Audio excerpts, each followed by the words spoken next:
to...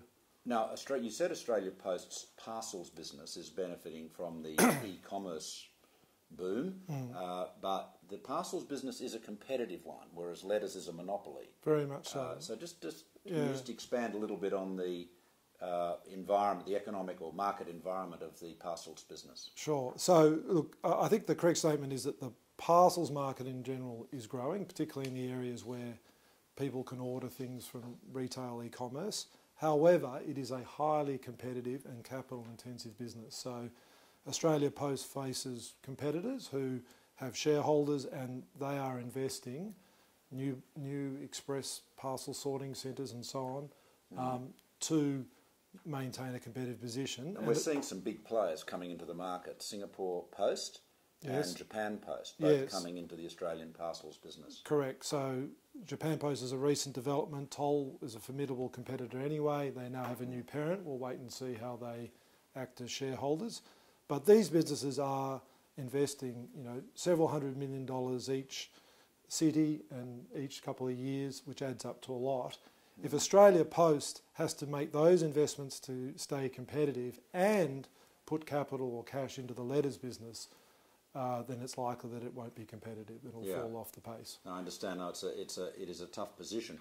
Now, tell me, what have post offices around the world done to address that? Right. So essentially, there's three different levers. First of all, as a shareholder, you can choose to accept a lower return. That's not really palatable. Most people try to break even at least or have a bit extra on the letters business. Then there is the customer, and remember that 90% plus customers are in fact businesses, very large businesses and small businesses. They pay for the stamps, and around the world we're seeing people put the price of stamps up. But in addition, they are separating a first-class service from a slower speed service. And what we're finding is the consumer response to having the choice of a slower mail is relatively high acceptance. This is presumably because business mail, it's not the end of the world if your bill, generally the business mail is invoices, I think, arrives a day or two later than it otherwise would. That's exactly right. So people use email and other means for fast communication, and we've even seen now that in the recent year in Australia where bulk mail has gone to a two-speed product, that businesses, about 70% of them have elected so far to go for the slower mail, and we really haven't seen much reaction. Now tell me, if Australia Post were to do nothing and just leave things as it is, how much money could the business, this whole Australia Post business, end up losing?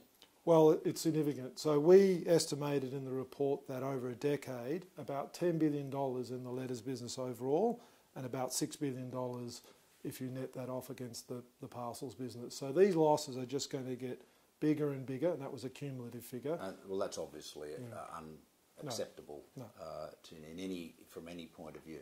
Correct. Okay, well, look, thank you very much, and I'd encourage those watching this Tech Talk to read the BCG report. It's on the communications.gov.au website. Thanks very much.